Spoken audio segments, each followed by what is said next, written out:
Bill, thanks very much first off for speaking to us here at entertainment.ie. I saw the film there on Monday evening and thoroughly enjoyed it. It must have been a lot of fun to work on. Yeah, it was. I know they always say that, but actually it was. It was a very cool collection of guys. We were on a boat. We floated in the springtime off the coast of Dorset in England. We had lots of good music and a pretty good script. So yeah, we had some fun. Fantastic. And you've obviously worked with director Richard Curtis before a couple of times.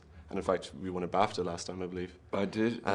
What was it like, again, for the third collaboration? It's always good working with Richard Curtis, and I love working with Richard Curtis. He's a marvellous man. He's a wonderful writer. I actually said yes before I read the script, and then he urged me to read it, so I did out of a sense of duty. But I knew it would be good because the quality is always high. He's always funny, and he's a very cool guy, and he keeps a nice atmosphere on the set. Right, and do you know if he wrote the role with you in mind?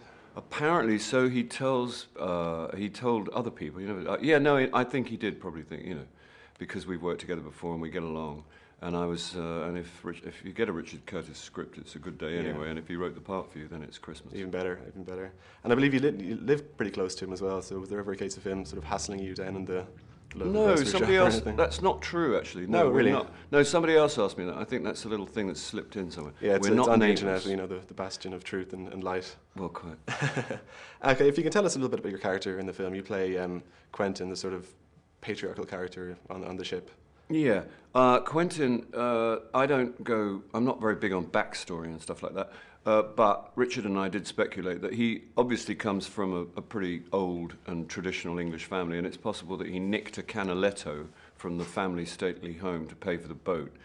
It's an odd situation. Interesting backstory there. Yeah, well, but it's an odd situation that if you're my age in 1967, it means you almost certainly fought in the war, and the fact that the only thing he wants to rescue from the ship is a painting of a Spitfire would suggest that he was probably in the RAF. So he went from being in uniform, and something happened in the interim, and he ended up wearing paisley shirts and running a rock and roll radio station. So it's quite an interesting span of history. Yeah. But he's obviously devoted to the music. And as England was a bit like that, the movie, there was a kind of there was a grey world, and there was a kind of a world that was in colour, that was coming to be in colour. So it's quite accurate in that respect. I see, yeah. And a lot of Richard's films tend to have large ensemble casts, and this one is obviously no different. I mean, there's a lot of very, very talented and funny people on the set, and I'm sure it might be difficult for some directors to establish proper sort of character arcs and stories with an A, B, and a C for each of the characters, but I believe he did it quite well, as with his other films.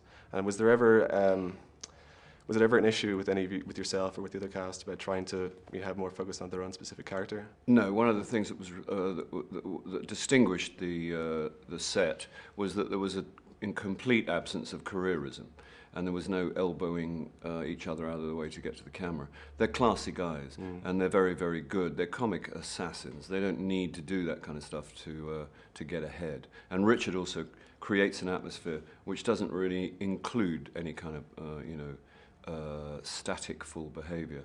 And he does, as you say, he can deal with a number of characters very expertly. He's an extraordinarily gifted writer. Right, and if you could just tell us a little bit more about the shooting of the movie. I believe it must have been the indoor scenes which have been shot in a sound studio somewhere, but you were on a boat for a long time as well. Yep, we were on a red boat with Radio Rock written on the side of it. We were off the coast of Dorset. It was springtime. We had a toasted sandwich maker. You could have a toasted cheese sandwich any time you wanted. We had loads and loads of Snicker bars and Mars bars, I remember, because I was trying not to eat too much chocolate because I'd just given up fags, and I was gorging my way out of cigarettes. We had massive, great speakers, which meant you were out at sea, so you could play the music as loud as you've ever heard music played. And there was a cue to the sound man who had every song in the world, and the sound man would play anything you wanted to hear. And there's something about being on a boat and being able to just fool around to any kind of music you want that's kind of glamorous. Of course, yeah, of course. And the movie is loosely based on the story of Radio Caroline, amongst others, anyway, or taken inspiration from anyway. How familiar were you back in the day with the likes of Radio Caroline?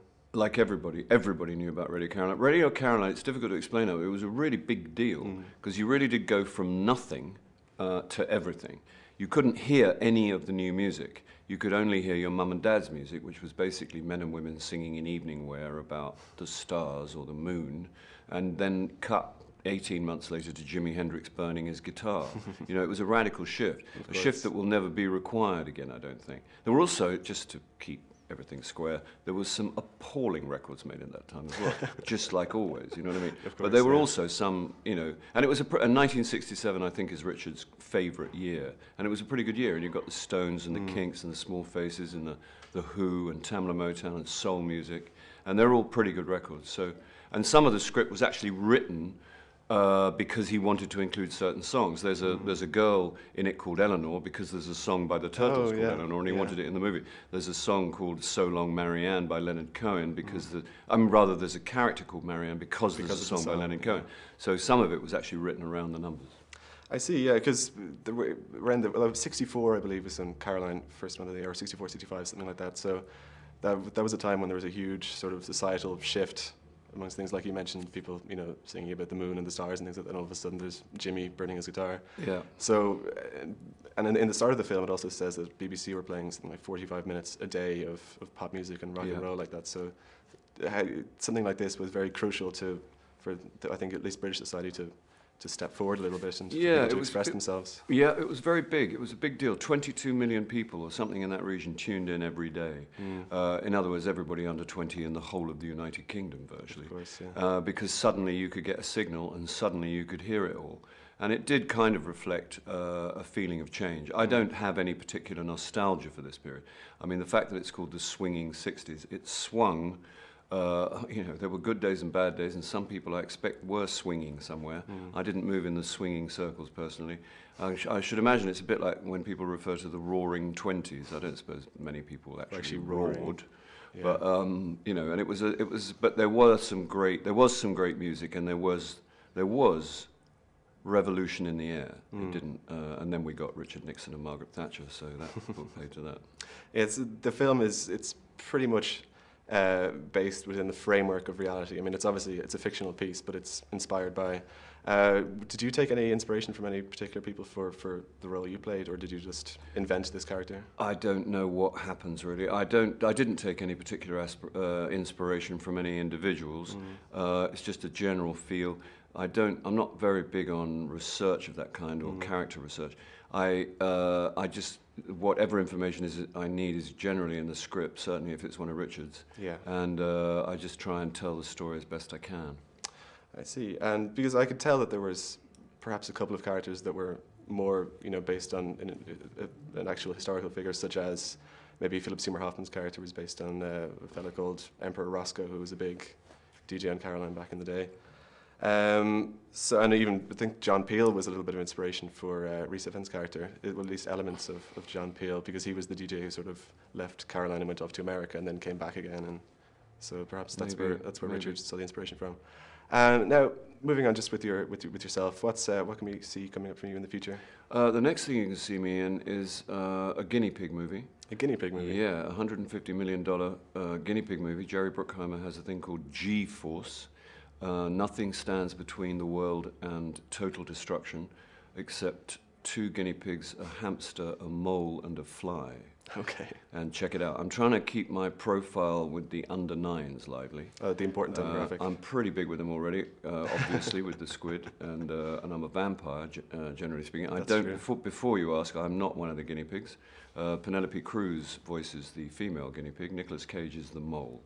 But all of the domestic appliances in your house at a given signal will try and hurt you. Your coffee machine, your hairdryer, your dishwasher, and your washing machine will be out to kill you. That's unfortunate. Unless the guinea pigs can think of something real fast. And it's also going to be 3D. So you can wear the glasses and the guinea pigs will fly around your head. So check it out. Excellent. That sounds And I suggest you get used to it because I think there'll probably be G-Force 1, 2, 3, 4, and 5. Well, we've all have that to look forward to. Thanks very much, Bill Nye, for taking the time to speak to us. Pleasure. Thanks, John. All the best.